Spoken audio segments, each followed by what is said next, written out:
Irannya udah selesai. Trump berulang-ulang kali menyatakan kalau perangnya udah beres. Drama yang dimulai untuk meningkatkan ketegangan dunia, kemudian untuk dianulir dengan sangat cepat. Ditambah Powell yang masih bersikukuh untuk tidak menurunkan suku bunga, membuat gold terjun ke area 3.200 lagi. Bertepatan juga dengan timing kepulangannya di akhir bulan, dan kita akan memulai semester baru, quarter baru, dan bulan baru. Kira-kira di mana area-area penting untuk kita pantau di minggu ini, apalagi akan ada NFP di awal bulan.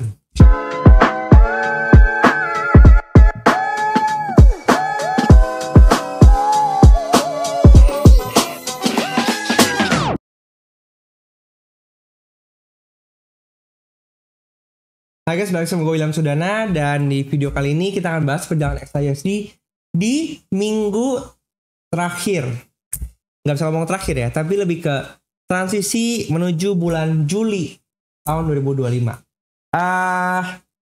Tanpa sadar kita tuh udah di setengah tahun 2025 ya, kayak cepet banget gitu. Dan mari kita bahas ekspektasi dan pergerakannya seperti apa kira-kira menuju quarter 3 dan semester 2 2025 ini. Oke?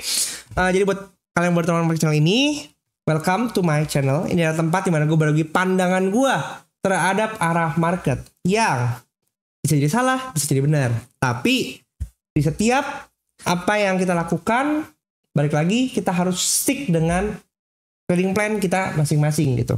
Analisa hanyalah analisa, yang menentukan adalah market. Oke? Dan di sini gue nggak menawarkan any kind of titip dana ya. Kalau misalnya ada kalian diundang oleh orang yang mengatasnamakan William Sudana untuk nitip dana kalian, definitely itu adalah scam. Jadi jangan percaya ke mereka. Oke? Dan di channel ini gue juga berbagi eksklusif konten ya. Eksklusif konten di sini, join aja yang level 2 39.900 untuk menikmati konten-konten yang hanya gue bagikan untuk member only. Oke, untuk bulan Juli spesifiknya, ya karena bulan Juli dan kuartal 3 gue akan update dalam member only videos. Kalau di video ini kita ngomong weekly plan-nya seperti apa. Oke, jadi langsung aja kita masuk ke chartnya. Dan buat kalian yang belum punya broker, kalian juga boleh coba ZFX. Gue berulang-ulang menceritakan tentang ZTS, broker ZFX yang saat ini masih satu-satunya bisa memberikan kalian tuh trade to earn konsep. Kalau kalian familiar dengan crypto, ada namanya stake to earn, ada apapun itu, ini ada trade to earn. Jadi setiap kali kalian earn, kalian dapat satu digital shares yang bisa kalian tukar jadi USD lagi, dan itu harganya itu sekarang udah naik kali 2000% ya. Dari pertama kali gue announce itu $0,01, sekarang tuh udah di $2,1 gitu. So itu bisa kalian dapatkan secara pasif ya. Tapi kalau kalian pengen tahu lebih lanjut lagi, tonton video di sini aja. Oke, ya langsung di ZFX ini juga udah punya MT5. Jadi kalau misalnya kalian pengen coba, silakan langsung aja klik ke link di video description. Oke, kita masuk ke dalam gold ya. Kalau kita mengacu ke sekarang adalah udah tinggal satu hari ya.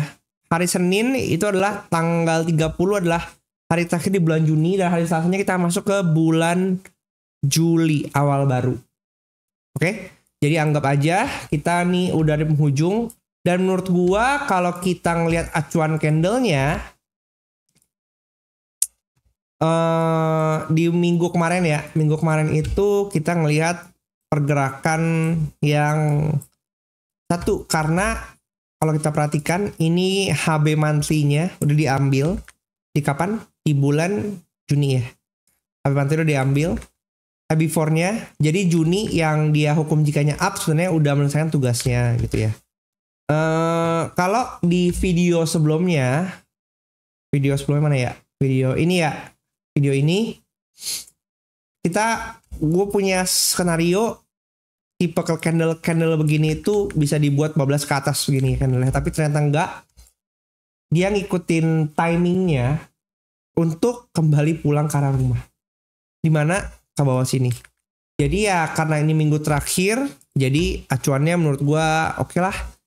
Ternyata memang dia maunya pulang ya, dia maunya pulang ke rumah. Kita perhatikan pivot monthly ada di sini. Sekarang harga ada di bawah pivot monthly untuk bulan Juni ya. Kecenderungannya S1 monthly masih di bawah banget, dan dengan posisi sekarang dia posisi hukum jikanya down untuk weekly, dan kita akan masuk ke dalam bulan baru, maka busurnya akan demikian sih. Jadi menurut gue ini masuk ke dalam timing busur juga ya. Kalau kita perhatikan monthly-nya sih kira-kira candle-nya bisa kayak gini ya. Nah kita nggak tahu, kita nunggu hari besok dulu, hari Senin. Hari Seninnya tuh dia bakal menutup candle monthly seperti apa. Ini kan sisa satu hari lagi ya. Itu kan sisa 2 hari 7 jam, 1 hari lagi lah karena Senin ya akhir ya. Dia open monthly itu di mana? Di 3298 ya. Sekarang belum closing, harga sementara di 3274. 3274. Kalau kita perhatikan bisa jadi hari Senin itu bisa membuat mungkin candlenya tipis-tipis bisa begini 3291, atau bahkan dia sedikit biru seperti ini. Gini nanti candlenya bentuknya kayak gini, nobody knows ya. Jadi kayak gini tipis dengan shadow sepanjang ini karena dia open di sini. Jadi dia tutup begini, atau bisa jadi dia begini gitu, nyisain kecil lagi merah, atau malah lebih dalam lagi. Ini yang kita masih berspekulasi ya, bentuk candle monthly seperti apa. Tapi yang kalau jelas kita bisa lakukan adalah kelihatan ya, jelas ya. Menurut gua adalah dengan shadow yang seperti ini, dan dia belum berhasil nih nembus 3.300 ya dari sisi monthly ya. Dari sisi monthly ya. Cenderungannya akan jatuh ke bawah. Jatuh ke bawah dulu sebelum dia lanjutkan ke atas lagi gitu. Secara fundamental kita melihat adanya ketegangan geopolitik yang menurun. Sejak minggu lalu memang kita ngelihat Donald Trump bersikukuh bilang it's over gitu ya. Dengan dia menyatakan it's over, artinya dia nggak mau memperpanjang. Ya tipikal Donald Trump aja sebenarnya. Dia itu sukanya untuk mancing, kemudian bikin heboh-heboh, kemudian sebenarnya di cancel, ya kan? Kita ngeliat dari Trumponomics, kita ngeliat dari semua kebijakannya sekarang, tarif kemarin, kemudian yang Iran ini juga gitu. Dia cuman ikutan, abis itu dia mundur langsung bilang, sorry, kita udah kelar, batal, itu semua cuma bercanda-bercanda atau bohongan, whatever it is lah ya. Dan itu yang membuat gold terus jatuh seminggu kemarin. Gitu. Menurut gua itu salah satu fundamental yang mendukung ya. Dan kalau kita lihat sebenarnya tanpa sadar dia kembali masuk ke dalam range area di sini gitu. Masuk lagi nih. Jadi candle ini kita bisa kategorikan sebagai fake breakout ya. Kan kemarin kita udah lihat, wah nih candle di sini ya, pas di sini ya. Wah nih kalau benar-benar break nih gitu. Pas di sini dia coba retest ke area di sini kan. Dia kena reject. Tatanya masuk lagi di dalam. Masuk lagi di sini. Ini candle masih range weekly. Jadi dari yang awalnya begini dia balik lagi kan ya. Nah, sekarang pergerakannya kemana nih? Apakah dari sini dia akan nembus ke bawah untuk retest jebol gini lagi, atau bagaimana? Atau karena yang di sini udah diambil, ya bisa jadi nextnya akan di sini diambil nih. 3245 ya, 3245. Kemudian ya bisa jadi ke sini 3120 paling bawah nggak? Apakah mungkin? Nobody knows. Kalau kita ngelihat bisa jadi untuk timing busur kuartal dan busur semester. Kalau kita lihat busur kuartalnya sendiri, dia kan bentuknya kira-kira ya pasti biru ya, berbiru ya. Jadi kalau kita ngelihat secara keseluruhan sih masih bullish sebenarnya, oke? Artinya pivot quarter gue perkirakan di sekitar 3.200, maka area busur kita akan di sini gitulah. Nah itu buat video yang lebih detail ya. Tapi kalau kita cek untuk minggu depan, HB weekly kita ada di 3395, R1-nya ada di 3381 ya.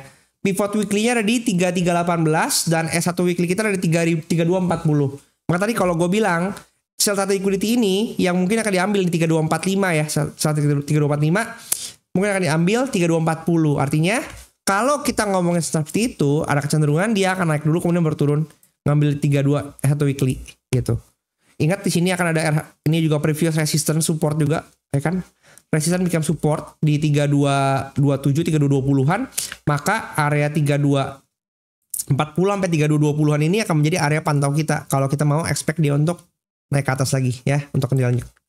Jadi gitu. Untuk area sell-nya sebenarnya gampang di area pivot weekly, tapi kita cari confluence dulu di time frame kecilnya ya. Untuk RPS Kopta seperti itu. Kita ganti ke yang dari market structure. Oke. So tadi kita udah ngomongin soal ini ya, dia akan masuk lagi ke daerah sini. Maka area di sini tadi kita udah marking 32 ini dulu ya. 3245 akan jadi area salah satu liquidity yang berpotensi untuk diambil sesuai dengan timingnya. Ya, satu candle ini di engulf seperti ini. Jadi menurut gue sih kita akan cari area di sini untuk kita hajar bawah lagi. Kalau kita cocokin ke bawah,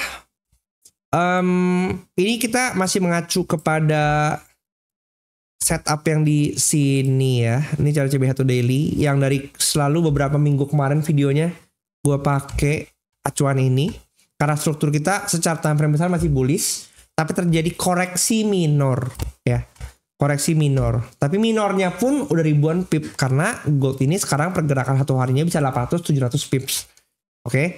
Sekarang kalau kita perhatikan dia udah sampai di 1272, saya belum sampai ke 1618 ya. 3500 belum disentuh nih.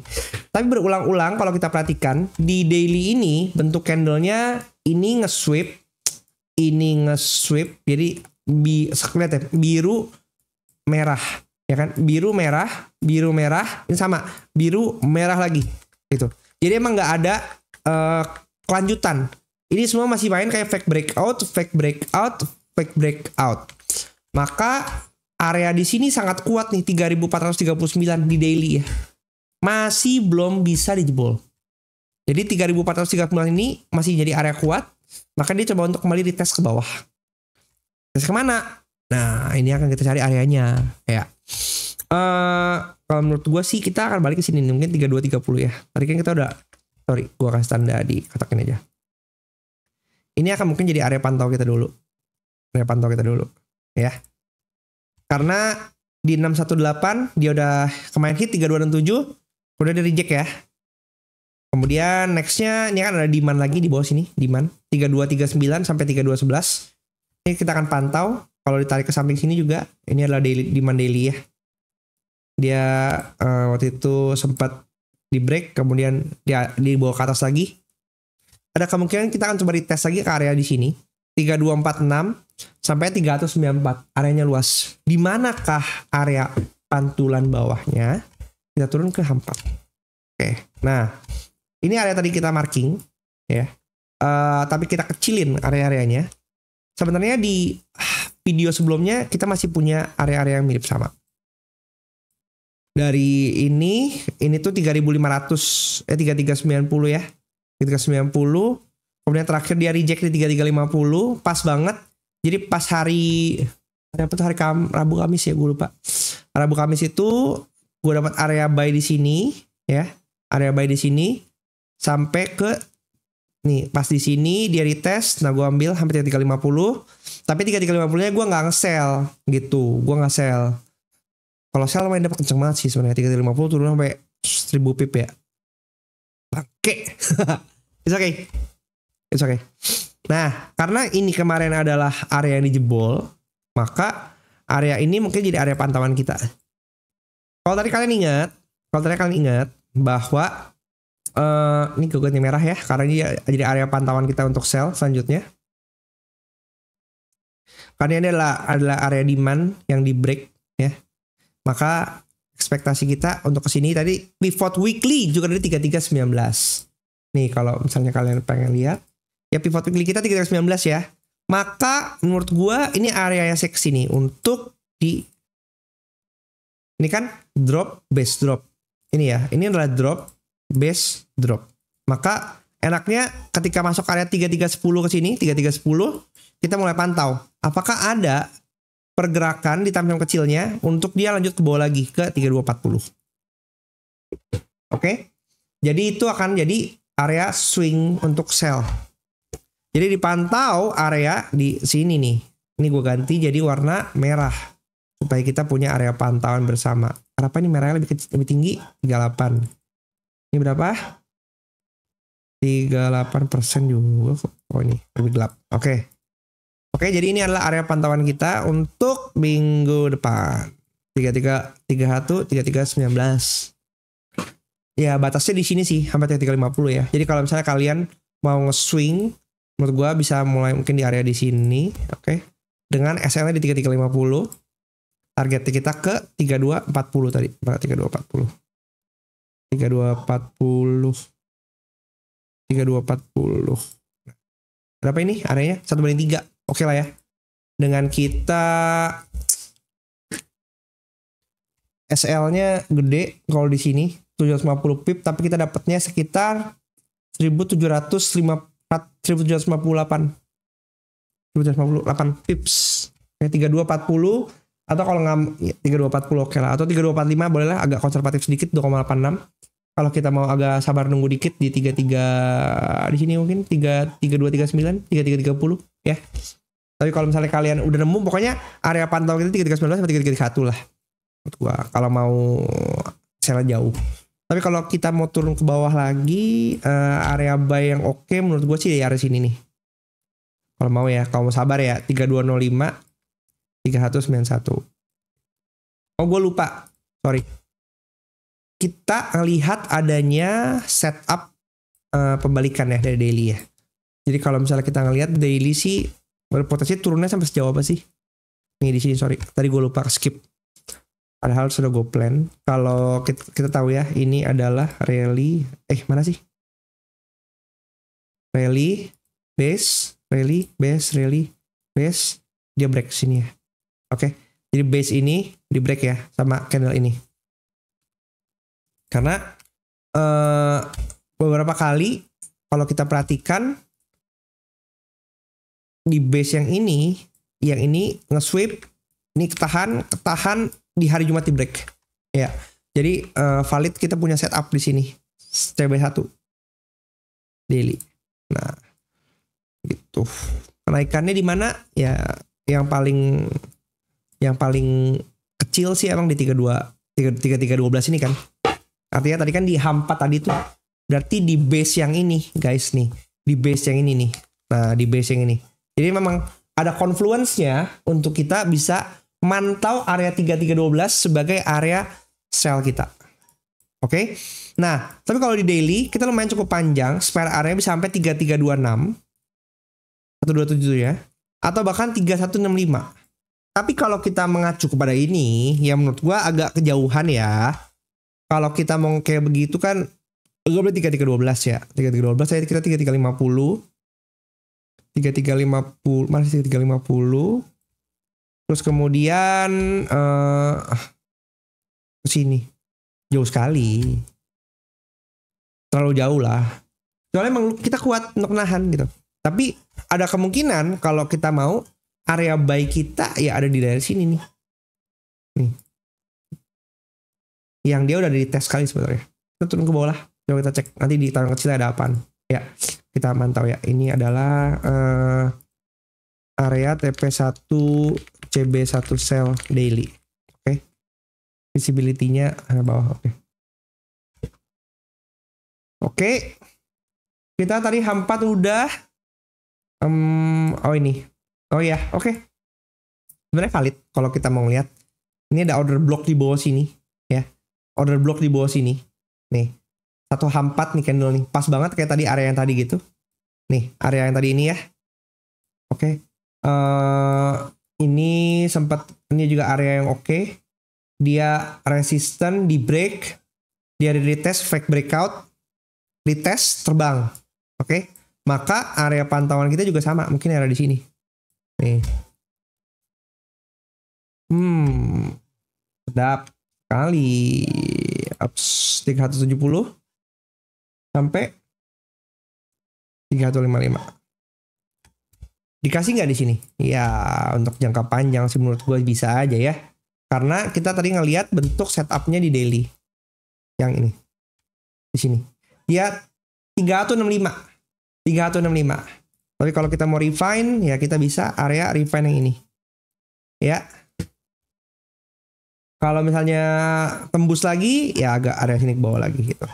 Tapi untuk sambil kita sabar ke sana, menurut gua kita bisa pantau adanya kesempatan untuk entry 3205 juga masih di area yang oke.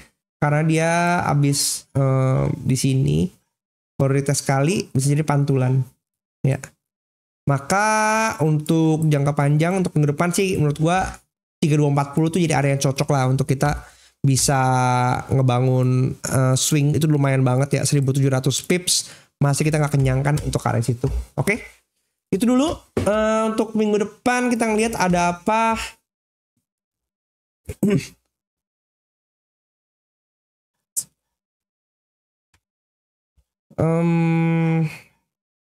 Ekonomi US ditambah karena Powell bilang mereka nggak plan untuk cut rate cepat, jadi mungkin akan ada gonjang-ganjing juga. Oh ya, hari Selasa ada Fed Chair Powell speak lagi ya. Kemudian hari Jumat libur 4 July. Oh, non-farm payroll-nya maju hari Kamis, guys. Wah. Non-farm payroll hari Kamis. Berarti minggu depan akan ada non-farm payrolls. Ini yang seru. Bakal ke arah mana kita nggak tahu. Ya, tapi non-farm payroll-nya hari Kamis. Karena dia maju dan dia close early. Wah, kayaknya sih menurut gua di tanggal minggu depannya lagi yang bakal ada lompatan gila lagi nih. Ya. Oke guys, jadi segitu aja buat kalian baru kalian suka dengan pandangan gua. Silakan di-subscribe ya, karena masih banyak yang belum subscribe. So hopefully dengan insight yang gue bagikan bisa membantu kalian untuk trading dengan lebih aman. Dan kalau misalnya kalian belum mulai trading, menurut gue sih nggak usah masuk ya. Trading bukan buat semua orang. Trading hanya untuk mereka yang secara finansial menurut gue udah cukup. Dan kalau misalnya kalian loss pun nggak terganggu gitu. Dan karena ini adalah instrumen yang sangat amat beresiko, resikonya tinggi. Jadi jangan digunakan untuk spekulasi kalau hidup kalian nggak mau tambah berantakan. Sampai jumpa di video selanjutnya.